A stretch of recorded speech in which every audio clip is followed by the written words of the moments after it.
Di final kejuaraan dunia catur Blitz 2024, Magnus Carlsen menjinakkan pertahanan Cecilia Iannepo dengan varian Alapin. Sebuah varian yang digadang-gadangkan sebagai anti-Cecilia. Varian yang keluar dari jalur utama Sicilian Defense. Magnus Carlsen memulai dengan E4. Setelah C5, Magnus mendorong C3. Inilah yang disebut dengan Cecilia Alapin. Iannepo membalas dengan D5, lalu pion makan pion. Setelah menteri makan pion, D4, tantangan pada pion C.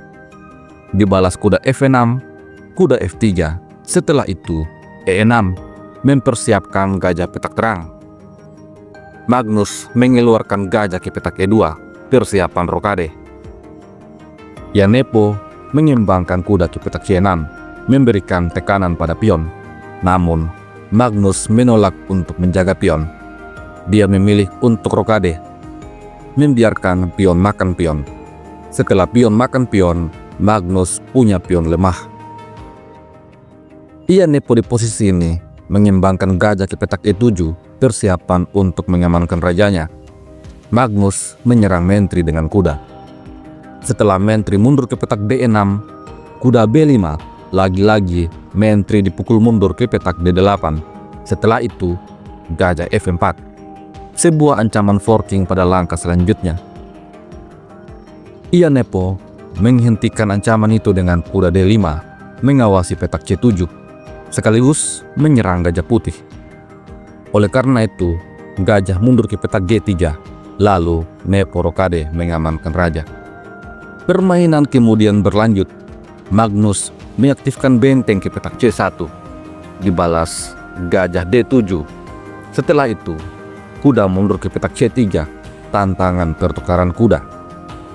Iannepo mengambil kuda, Magnus mengambil dengan pion. Ini membuat pion A menjadi pion lemah. Oleh karena itu, Iannepo menyerang pion sekaligus menghubungkan kedua bentengnya. Lalu menteri B3 menjaga pion sekaligus menyerang pion B. Oleh karena itu, B6. Setelah itu, benteng F aktif ke petak D1. Iannepo di posisi ini mencoba untuk mengadu menteri. Namun, Magnus menolak. Menteri mundur ke petak B1. Setelah itu, Iannepo mengaktifkan benteng F ke petak D8. Dan sampai di posisi ini, semua perwira telah aktif dan keluar.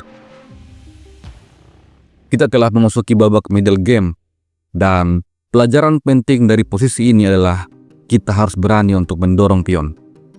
Di posisi ini, Magnus mengajarkan kita untuk tidak ragu-ragu mendorong pion H4.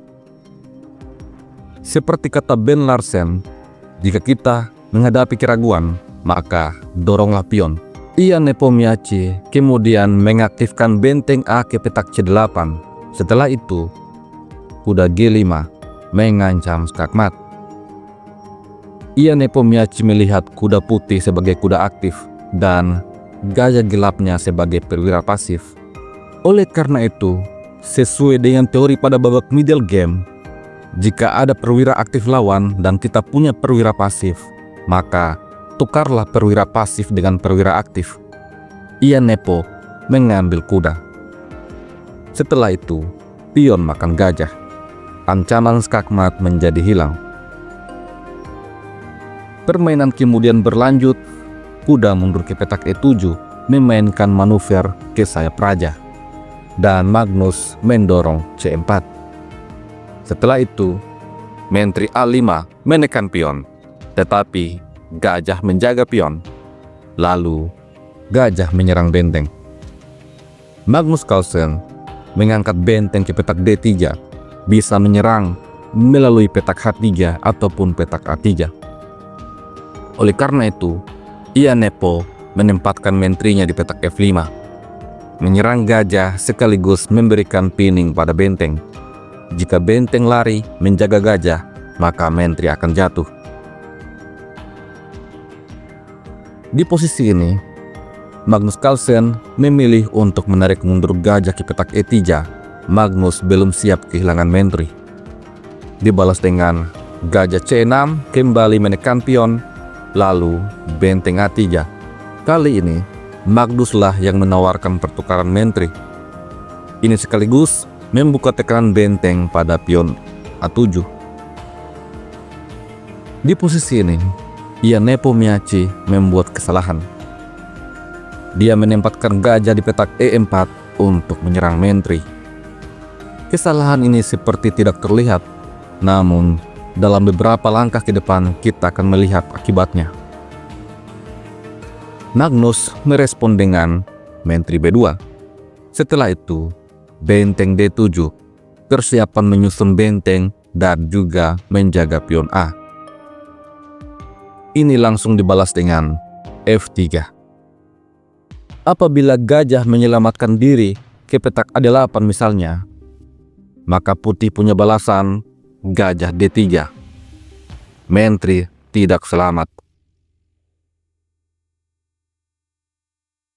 Oleh karena itu, Nepomniachtchi terpaksa menukar gajah dengan pion.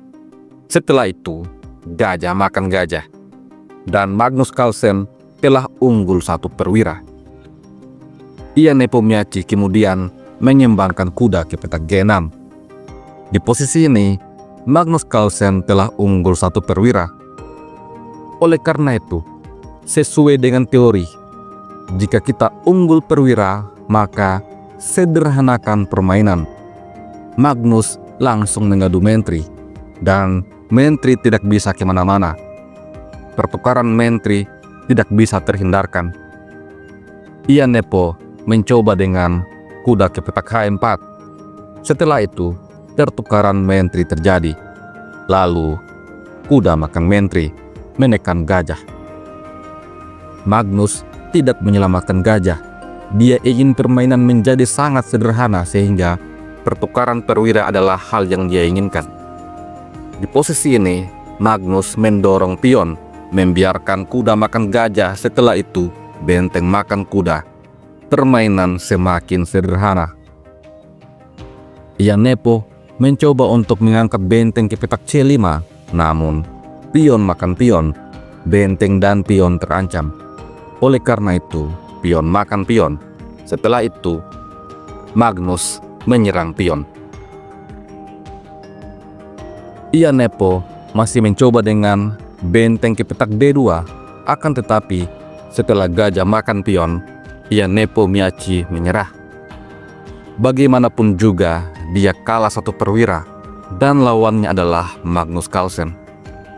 Tidak ada potensi menang dalam posisi seperti ini, apalagi dia juga kalah waktu.